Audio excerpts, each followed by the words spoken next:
ओम श्री गणेशाय नमः। ओम नमो भगवते वासुदेवाय। हरे कृष्णा कृष्ण कृष्णा हरे हरे, हरे राम राम राम हरे हरे। तव्हां सभिनी हरि भक्तन के नमस्ते। प्यारा भक्तों, ही कथा पाण गुरु कृपा सां हासिल करे रहिया आहियूं। श्री गणपति सरस्वतीअ जो दरे ध्यान करियां थो मां भागवत महापुराण जो बयान, जंहिंमें व्यासदेव ऐं सुखदेव जी कयो आहे श्री कृष्ण लीला जो गुणगान। सभई चओ जय भागवतम महापुराण। प्यारा भक्तों, कल कथा में पाण श्रीमद् भागवत महापुराण साहिब जे पहिरें स्कंद जे 7 अध्याय जे 2 पाठ में ॾिठो त अश्वत्थामा वञे थो ऐं पांडवनि जे खेमे में वञी पांडवनि जे 5 पुटनि खे पांडव संजी मारे थो अचे ऐं पोइ अची दुर्योधन खे भेंट थो करे। ऐं दुर्योधन खे जॾहिं ख़बर पए थी त ही पांडव न आहिनि बल्कि पांडवनि जा पुट आहिनि, त दुर्योधन सम्झे थो त पांडवनि जो वंश कुल नास थी वियो, कुल ख़तम थी वियो आहे। त दुर्योधन इन ई ख़ुशीअ में पंहिंजा प्राण थो त्यागे। उन खां पोइ अश्वत्थामा कृष्ण भॻवान ऐं अर्जुन जे डप खां उथी भॼण थो लॻे। पोइ हितां अर्जुन ऐं श्री कृष्ण भॻवान माता द्रौपदीअ जे कसम जी रक्षा करण लाइ अश्वत्थामा जो पीछो करण लॻा ऐं जल्द ई उन वटि पहुची विया। अश्वत्थामा अर्जुन ऐं श्री कृष्ण जे डप मां अर्जुन जे मथां ब्रह्मास्त्र जो वार कंदो आहे। सभई चओ जय श्री कृष्णा। प्यारा भक्तों, अॼु पाण इन ई कथा खे जारी था कयूं। श्रीमद् भागवत महापुराण साहिब जे पहिरें स्कंद जो अध्याय 7 पाठ 3। अश्वत्थामा अर्जुन जे मथां आग वांगुरु जलंदड़ ब्रह्मास्त्र जो वार करे थो। ऐं ॿी ॻाल्हि ही आहे त अश्वत्थामा खे वार करण जो ज्ञान हो, लेकिन उन हथियार खे वापसि पाण वटि घुराइण जो ज्ञान कोन हो। उन ई करे अश्वत्थामा सिर्फ़ ब्रह्मास्त्र जो इस्तेमालु करे सघियो थे, लेकिन कंहिं ज़रूरत महिल उन खे वापसि पाण वटि नथो घुराए सघे। तंहिं करे इन ॻाल्हि खे श्री कृष्ण भॻवान ज़हन में रखंदे अर्जुन खे चवनि था त हे अर्जुन, तूं बि पंहिंजे ब्रह्मास्त्र जो इस्तेमालु कर त अश्वत्थामा जे ब्रह्मास्त्र जी आग तोखे छुई न सघंदी। पोइ अर्जुन हैरान थी थो वञे ऐं चवे थो त हे माधव, जॾहिं 2 ब्रह्मास्त्र पाण में गॾिजंदा आहिनि तॾहिं इन पूरी पृथ्वीअ जो नास थी वेंदो, प्रलय अची वेंदो। पोइ कृष्ण भॻवान चवनि था त अर्जुन, तो वटि इहो ज्ञान आहे, तूं ब्रह्मास्त्र हलाए उन खे वापसि पाण वटि घुराए सघीं थो, लेकिन अश्वत्थामा ईअं नथो करे सघे। उन करे हे पार्थ, तूं ब्रह्मास्त्र जो प्रयोग कर।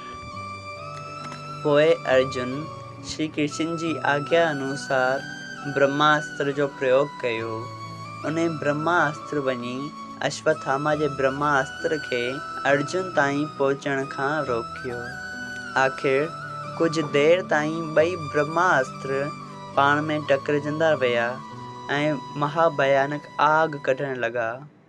पोइ श्री कृष्ण भॻवान अर्जुन खे चवनि था त हे पार्थ, तूं पंहिंजे मंत्र सां पंहिंजे ब्रह्मास्त्र ऐं अश्वत्थामा जे ब्रह्मास्त्र ॿिन्ही खे पाण वटि घुराए छॾ, न त हिननि जी महाभयानक आग मां हिन पृथ्वीअ ते प्रलय अची वेंदो, घणा ई जीव सरी मरी वेंदा। अर्जुन ही ॻाल्हि ॿुधंदे ई पंहिंजे मंत्र जी ताक़त सां 2 ब्रह्मास्त्र पाण वटि घुराए छॾिया ऐं पोइ रथ अश्वत्थामा जी तरफ़ वधाए उनखे पकड़े छॾियो। लेकिन पांडव त दया ऐं धर्म ते हलण वारा हुआ। अर्जुन सोचियो त ही ब्राह्मण आहे, ऐं मुंहिंजे गुरुअ जो पुटु आहे, तंहिं करे हिन खे मारणु न घुरिजे। जंहिं वक़्तु अर्जुन ही ॻाल्हि सोचे रहियो हो, तंहिं वक़्तु श्याम सुंदर अर्जुन जे धर्म जी इम्तिहान परीक्षा वठण जे वास्ते चयो, हे अर्जुन, अश्वत्थामा महापापी आहे, जंहिं सुतल छोकिरनि खे मारे छॾियो ऐं हिन खे मारण जो तो कसम खणियो आहे। हाणे तूं हिन खे जल्द मार त द्रौपदीअ खे संतोष थिए।